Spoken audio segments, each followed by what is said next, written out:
हमारा ये वाला ऑन हो गया। ठीक है, ये ऑन हो गया, ये ऑन है और ये ऑफ है। ठीक है, तो इसी प्रकार से हम एक ही बटन से हम दो मोटर को चला। Hello everyone, my name is electrical. आज हम सीखेंगे दो मोटर को एक पुश बटन से कैसे चालू करते हैं और बंद करते हैं एक ही बटन से। तो वीडियो में जुड़ रही है और इसमें मटेरियल क्या क्या चाहिएगा वो एक बार देख लेते हैं। तो सबसे पहले हम लेते हैं एक कॉन्टेक्टर और एक वॉलर, फिर दूसरा कॉन्टेक्टर, एक वॉलर, फिर हम दो मोटर ले लेते हैं, एक मोटर इसके लिए एक मोटर इसके लिए। फिर हम ले लेते हैं एक एमसीबी कंट्रोलिंग के लिए और एक स्टॉप पुश बटन, एक स्टार्ट पुश बटन और एक लेते हैं सेलेक्टर स्विच। बस यही हमारा आइटम है और इसकी अब पावर वायरिंग कर लेते हैं। तो सबसे पहले L1, L2, L3, L3 हो गया। अब इसके साथ हम क्या कॉन्टेक्टर की पावर सप्लाई दे देते हैं, तो यहीं से दे देंगे L1, L2, L3। फिर हम इसी से हम मोटर की सप्लाई भी हम यहीं से दे देते हैं। तो L1 हो गया, L2 हो गया, L3 हो गया। ठीक है, एक की हमारी पावर कंप्लीट हो गई। अब दूसरे का भी हम कर लेते हैं। तो सेम इसी की तरह भी L1, L2, L3। फिर इसको भी हम मोटर की सप्लाई दे देंगे L1, L2, L3। ये तो अपना हो गया पाएगा पावर डायग्राम। अब आ जाते हैं कंट्रोलिंग की वायरिंग कर लेते हैं। 96 में डाल देते हैं एनसी में। फिर एनसी से उठा के हम फिर 90 दूसरे वाला जो वाला रेल है उसमें हम 96 में डाल देंगे। फिर यहाँ से 95 से लेके हम सीधा क्या करते हैं स्टॉप वाला पुश बटन में हम डाल देते हैं। तो यहाँ से एक वायर उठाते हैं 96 से 95 से उठाते एक वायर और सीधा इसमें हम डाल देते हैं।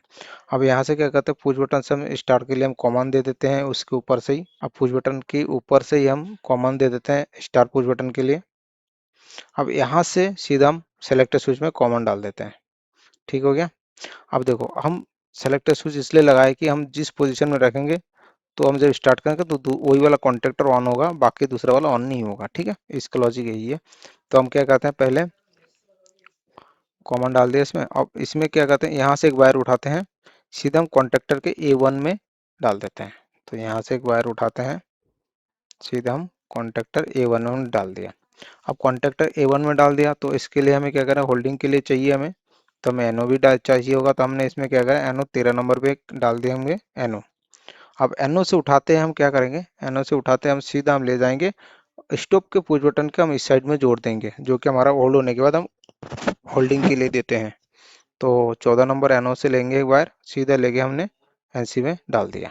ठीक है, तो देखो हमने अगर इस सेलेक्टर स्विच इधर पोस्ट में घुमा के रखा है तो हमने जब स्टार्ट करा तो ये वाला सीधा कंडक्टर होल्ड कराएगा A1 में जाएगा और यहाँ से NO से होके हुए हमारा यहाँ से डायरेक्ट सप्लाई फिर यहाँ से दोबारा होकर हमारा NO से जगह A2 में चला जाएगा। ठीक है, अब दूसरे वाले को क्या करेंगे दूसरे वाले के दूसरे साइड से लेंगे हम दूसरे वाले 2 नंबर से भी हम A1 में डाल देंगे।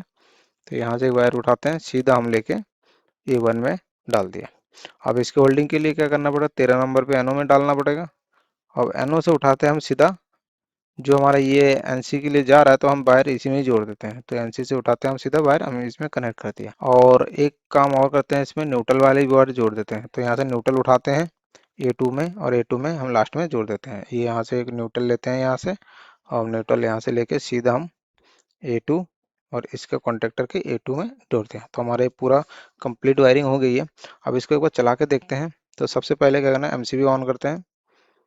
MCB ऑन होगी। अब हम क्या करते हैं सेलेक्टर स्विच घुमा देते हैं, ये सेलेक्टर घूम गया। अब स्टार्ट पुश बटन एक बार प्रेस करते हैं, हमारा ये वाला ऑन हो गया। ठीक है, ये मोटर ऑन है और इधर से ऑफ है ये वाला। ठीक है, तो इधर का हो गया। अब दूसरे वाले क्या करना है अब इसको बंद करते हैं, बंद कर दिया। फिर क्या सेलेक्टर स्विच दोबारा घुमाते हैं,